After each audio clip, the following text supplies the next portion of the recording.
ओम गुरुभ्यो नमः।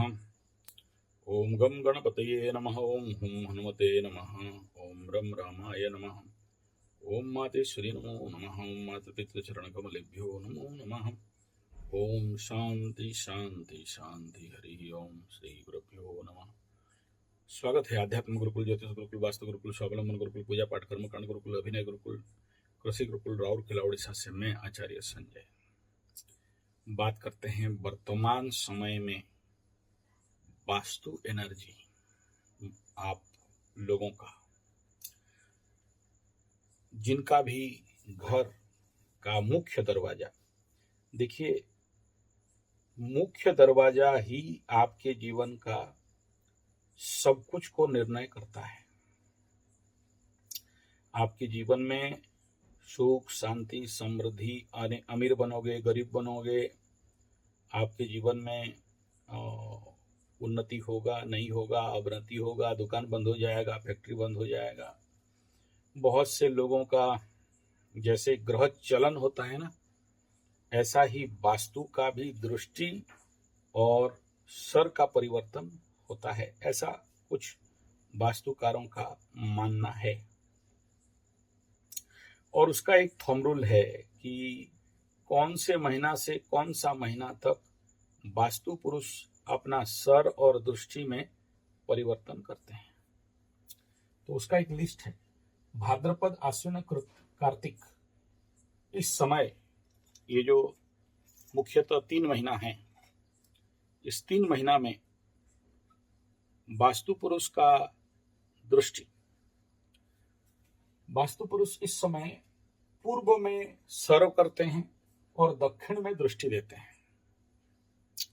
और कहा जाता है कि जब भी कोई घर निर्माण करते हो तो वास्तु पुरुष का सर जिधर रहेगा उस दिशा में गड्ढा उड्ढा नहीं खोदना, नहीं तो उस घर में रहने से कोई ना कोई।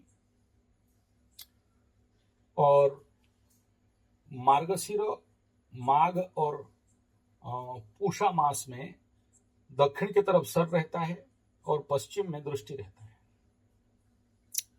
वास्तु पुरुष का फाल्गुन चैत्र और बैसाख में पश्चिम में सर रहेगा, उत्तर में दृष्टि रहेगा। ज्येष्ठ आषाढ़ और श्रावण में उत्तर में सर रहेगा, पूर्व में दृष्टि रहेगा। अभी उत्तर में सर करके पूर्व में कैसे देखते हैं वो जाने, लेकिन ये दृष्टि रहता है। और कहा जाता है कि जिधर सर है वहां से गड्ढा उड्ढा खोदना नहीं, गड्ढा पूजा करना नहीं। अब ये जो मैं वीडियो बना रहा हूं भाई, क्यों बना रहा हूं ये तो मैं बता दिया कि वास्तु मतलब वास्तु पुरुष का सर किधर रहेगा, दृष्टि किधर रहेगा और कहां पर गड्ढा खोदोगे या कहां पर नहीं खोदोगे, क्या प्रिकॉशन लेना चाहिए और वहां पर करने से उस घर में जो रहेगा उसका क्या होगा।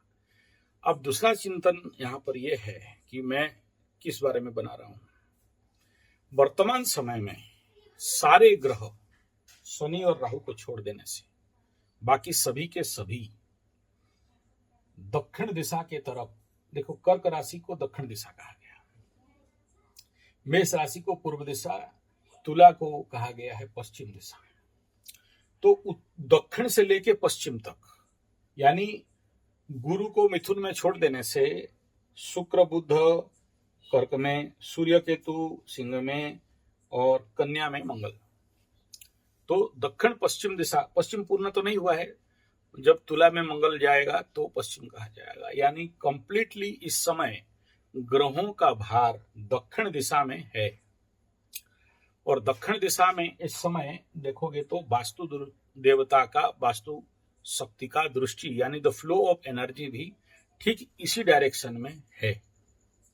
तो उससे क्या होगा, किस बारे में ये कह रहे हो।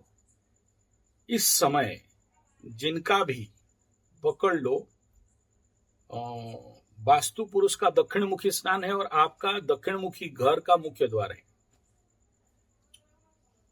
और दक्षिण मुखी तो है लेकिन 3 और 4 में नहीं है, यानी 3 4 सबसे बेस्ट दक्षिण में बताया गया। एक्चुअली 3 को और किसी किसी जगह में 4 को मुख्य तो बताया गया। और इसके सिवा अगर आपका कोई फर्नेस इत्यादि है, फैक्ट्री इत्यादि है, तो साउथ 3 को भी 4 को भी दिया गया है। नहीं तो साउथ का कोई भी पद को बहुत अच्छा मुख्य द्वार नहीं माना गया है, बेसिक बात में। लेकिन और अगर उपाय नहीं है तो क्या करोगे, साउथ में तो बनाओगे। तो उसमें सोच समझ के कुंडली के अनुसार कौन सा स्थान आपके लिए सुइटेबल है, उसी अनुसार में निर्णय किया जाता है। ऐसा कोई भी खराब नहीं होता है। अगर आपका कुंडली में किस प्रकार का योग है, दुर्योग है, उसके हिसाब में मैच करने से, इवन इफ मैं तो यहाँ तक जानता हूँ कि S9 में और S1 में भी लोग घर बना के बहुत कुछ उन्नति करते हैं। हाँ, जरूर शांति में कमी रहता है, घर में झोल झमेला, झंझट, झगड़ा, कोर्ट कचहरी, माली मकदमा, अशांति, बीमारी रहता है, लेकिन फिर भी उन्नति कर जाते हैं। लेकिन इस समय मेरा चिंता क्या है कि साउथ की तरफ जिसका गेट है, ये 3 महीना बहुत प्रेशर होने वाला है। तो क्या क्या प्रेशर हो सकते हैं इस समय, और मुख्यतः जैसे ही ये जो हमारा मुख्यतः साउथ गेट वालों के लिए वास्तु पुरुष का दृष्टि अगर उस डायरेक्शन में है, और वास्तु पुरुष उधर देखने मात्र से एक परेशानी ये है कि वो हाउस, वो साइड एक्टिवेट हो जाता है।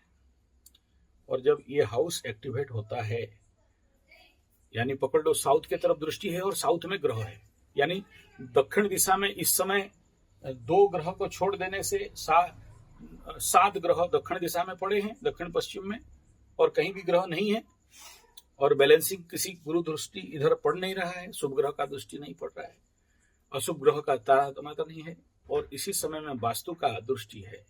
अगर आपका घर का वास्तु देवता कुपित है और वहां का पॉजिटिव वास्तु एनर्जी एक्टिव नहीं है, नेगेटिव वास्तु एनर्जी एक्टिवेट है, और आपका सही जगह में लेटरिन, सीढ़ी वगैरह वगैरह नहीं है, और वास्तु का पुरुष का दृष्टि इस समय उसी डायरेक्शन में हुआ, और इस समय किसी को भी शनि का 7.5 लगा हो, कुंभ राशि, मीन राशि, मेष राशि, या ढैया लगा हो सिंह राशि, धनु राशि, या फिर आपका शनि या राहु का महादशा या मंगल का महादशा चल रहा हो, ऐसे लोगों की जिंदगी में भूचाल, ऐसे लोगों के जिंदगी में कई प्रकार का सुपरहिट परेशानी का सामना करना पड़ता है।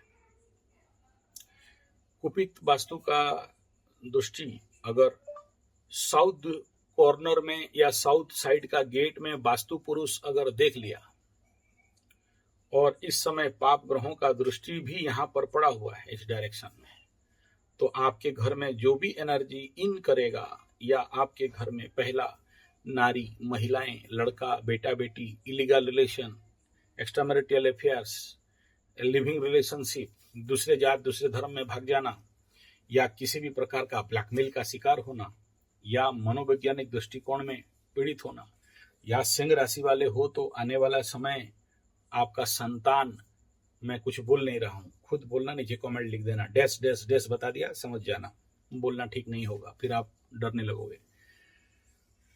अगर बीमार है या कुछ प्रॉब्लम है तो, या नया बच्चा जन्म हुआ है तो, नया लड़की शादी करा के घर में लाए हो तो, इनके अंदर उग्रता, झगड़ा, झोल झमेला, divorce type condition, husband wife के साथ पटरी नहीं खाना, क्रोध होना, उग्रता होना, मिथ्या लांछन होना, भय होना, इस प्रकार का आपको सामना करना पड़ सकता है। यानी अगर मैटर सॉल्व होता भी रहेगा ना, तो वो एक प्रकार का इस दक्षिण वास्तु एक्टिवेशन होने के कारण, दक्षिण का ऊर्जा बढ़ने के कारण, वो जो नहीं सोचना चाहिए वही सब सोच उसके जिंदगी में आके खड़ा रहेगा।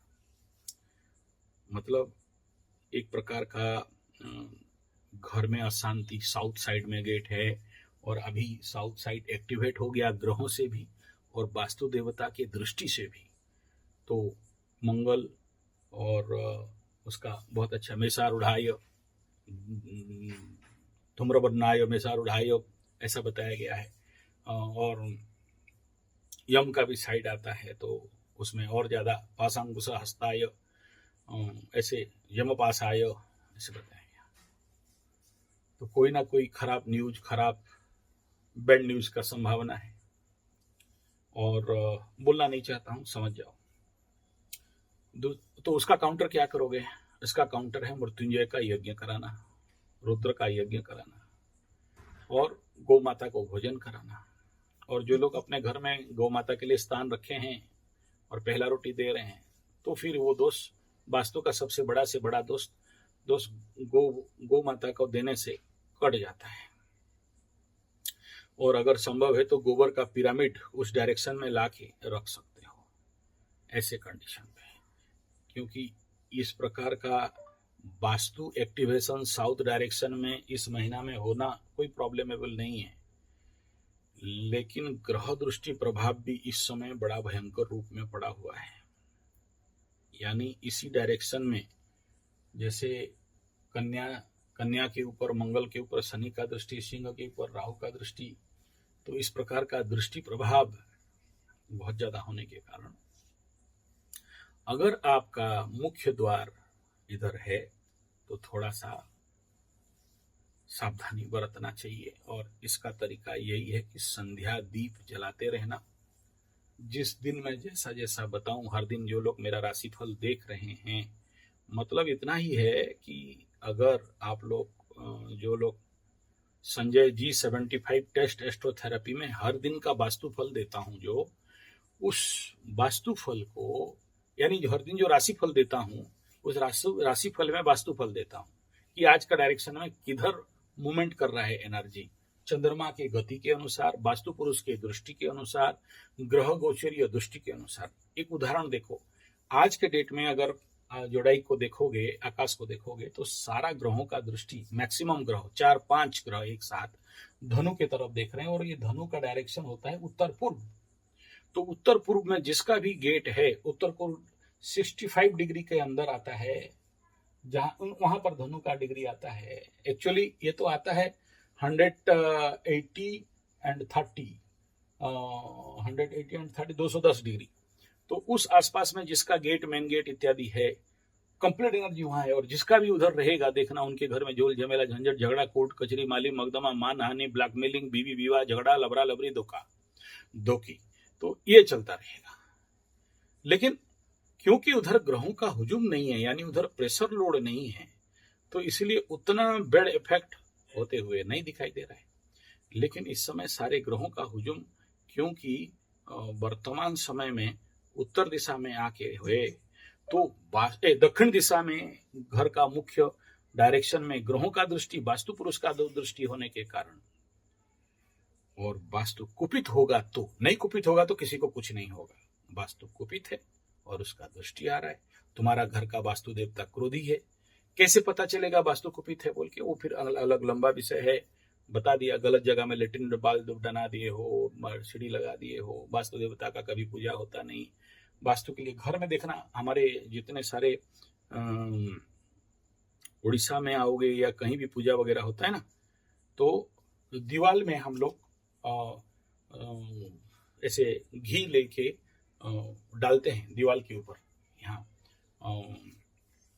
बसो पवित्रमसी शतधारेण, बसो पवित्रमसी सहस्रधारेण, ऐसा करके वसुधारा दिया जाता है। तो वसुधारा तो अलग है, लेकिन उसी प्रकार जब भी कोई पूजा पाठ होता है तो आपके घर के दीवाल में उसको दिया जाता है।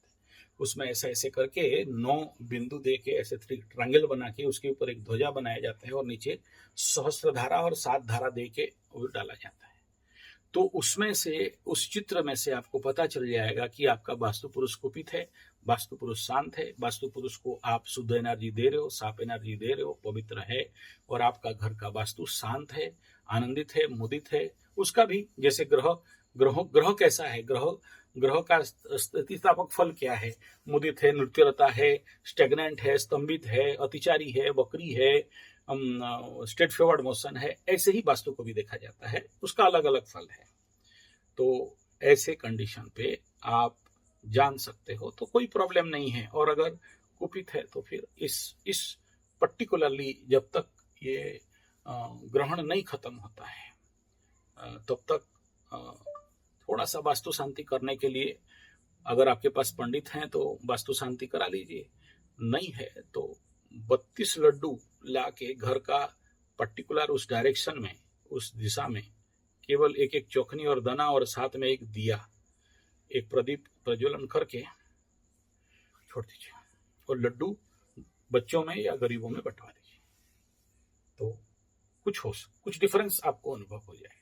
लेकिन याद रखना, वो लड्डू आप नहीं खाना, इस बात का ध्यान देना।